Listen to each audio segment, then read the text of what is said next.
If the old saying, "Show me your checkbook and I will tell you what your values are," is true, then my goodness, what should we say about the 50 states in our union?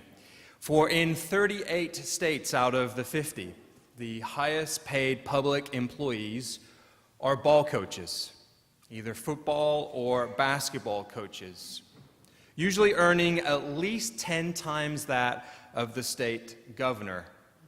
And you may argue that in some states and with some governors that's entirely warranted. We have a love affair, obviously, with coaches, especially at the college level, where the elite players might stay a year or two, 4 at the most, and then move on to other endeavors. But the coaches, the big-time coaches, tend to stick around much longer.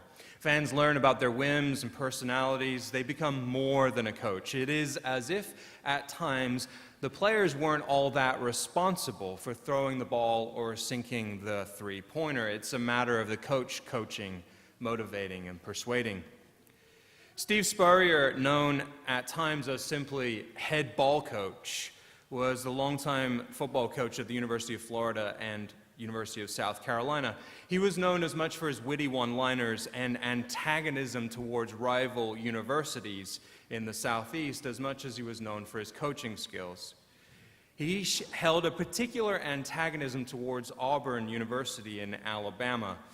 There was, a number of years ago, a fire in one of the dorms that didn't do any particular damage except that it destroyed about 20 books. Spurrier said in response, the real tragedy was that 15 of them had yet to be colored. Yes. Depending on your perspective, that is a good line or an entirely inappropriate line, but people loved Steve Spurrier for those kinds of things. Presumably his real value, though, was in tactics and motivation, pumping up his guys to go out there and physically punish other people.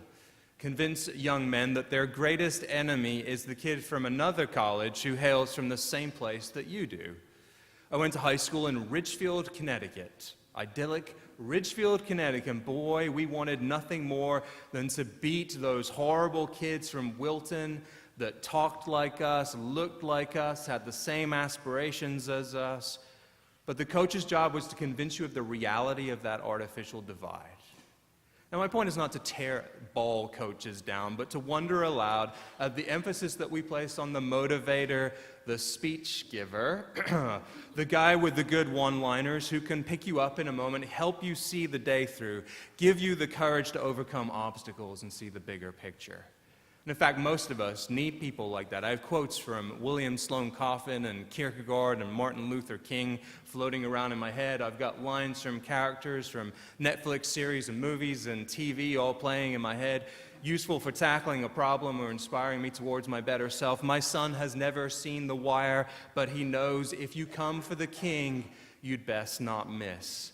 I have no idea what that motivates him to do, but I love that he knows that line. And so when we look at Jesus, we might expect that when he's at his most enlightened, when he is sharing, persuading, motivating, he's got some great one-liners to help you through your big problems.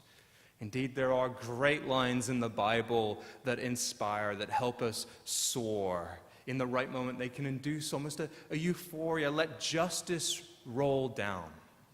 I can do all things through God who strengthens me. Every tear will be wiped away. These are superb, shake you up, wake you up, give you a burst of energy fragments in the Scripture. And the way that we use them, even in church, can sometimes be like a pep talk from the head ball coach or from one of the framed posters that you might see on an office wall. The picture of people parachuting together with the word teamwork in large font and the line, the fuel that allows common people to achieve uncommon results. That's a good line, but I'm not so sure Jesus, for all his skills, would have made for a great ball coach and would have been terrible at producing those posters for the office walls. Teamwork. Let the dead bury themselves. Acceptance. Whoever does not carry his own cross cannot be my disciple. Jesus' teaching was, I think, not intended for quite the same purposes, as a halftime pep talk or a poster.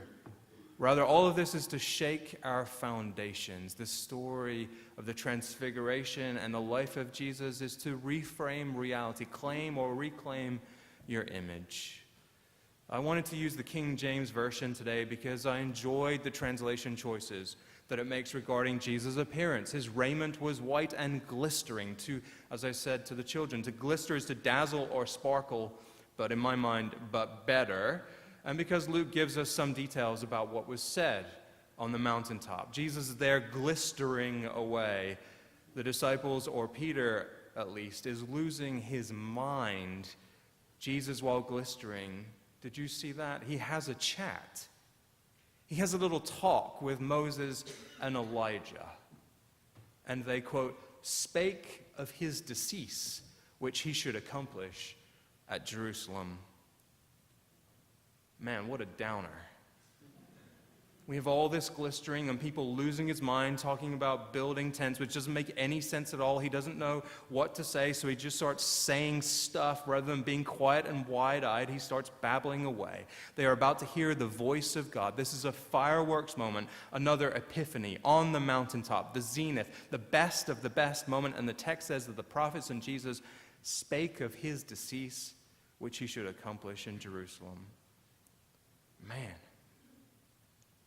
Here's the thing about Lent, which begins on Wednesday, and is the 40 days that precede Easter, not including Sundays, a season for restraint, penitence, fasting, prayer, or so we've been told.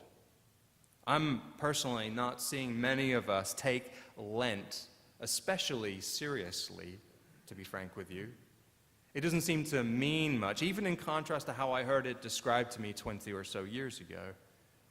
We often start Lent by saying on Ash Wednesday, "From dust you have come, and to dust you shall return." Now, that is a reframing.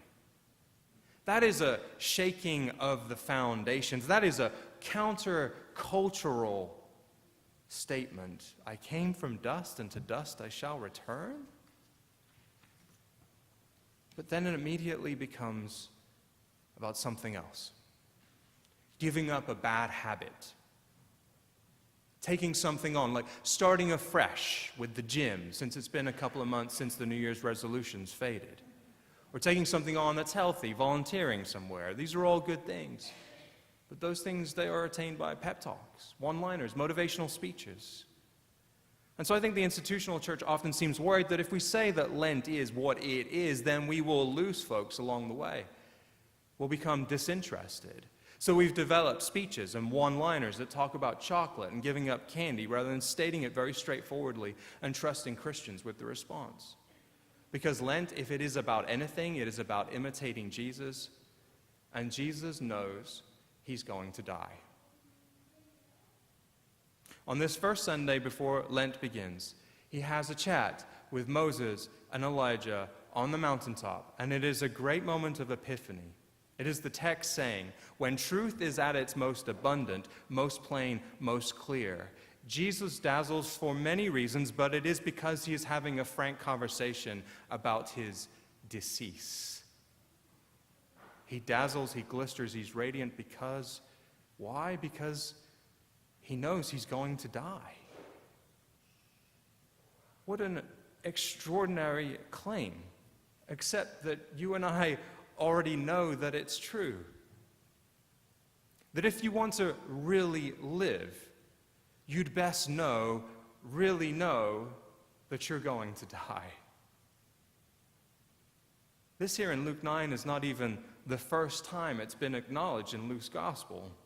More than half of the text is testimony about Jesus' life and living a life well lived and its priorities and teachings and ethics offered by someone who has a very clear sense that he doesn't have very long left. And we note often how Jesus, despite all the things that the disciples seem to do that aren't correct, Peter's denial, remember that? They misunderstand constantly. Remember, suffer the little children to come unto me. You remember that? Jesus said that because the disciples were preventing the little children from coming unto him.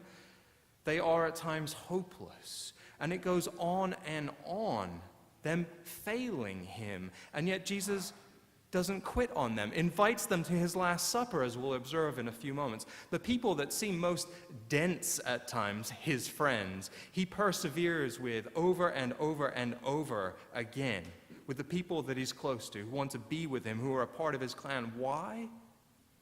Why does he have that kind of relationship with people? Is it because he knows that he's going to die? He turns to prayer regularly. He works hard to help others. He does his best to glorify God. He works to free people from their demons. He offers us a life lived that has completely surrendered to that eventuality. It doesn't mean he's happy about it. The text doesn't say that you have to be happy about it, and it doesn't mean that in every moment and in every way he is comfortable with this. Father, take this cup from me, he will say in the Garden of Gethsemane. But it is a life lived that has accepted this eventuality, and a life lived according to that eventuality by marking out priorities. In other words, Lent may be an opportunity to give things up, but it is an opportunity to ask, what am I doing? What am I cultivating? Am I working for that which does not satisfy? Is this my calling? Because as, if you remember, Randy Pausch said in his famous lecture 10 years ago, when he had been given his terminal diagnosis, he gave his lecture, his final lecture on the meaning of life. He said, time is all you have, and you might someday realize you've got less than you think. What am I doing? What am I cultivating? Am I working for that which does not satisfy? Is this my calling? If there is a problem, the only problem with pep talks is that you and I will need another one tomorrow. But Jesus isn't trying to give you a pep talk. He isn't trying to head ball coach you through all of this. The text seems to suggest that something changes. Ethics change. Life changes. Priorities change. Values shift when we embrace the greatest irony of this life. That if we want to really live, we must really know that we are going to die. May peace be with you.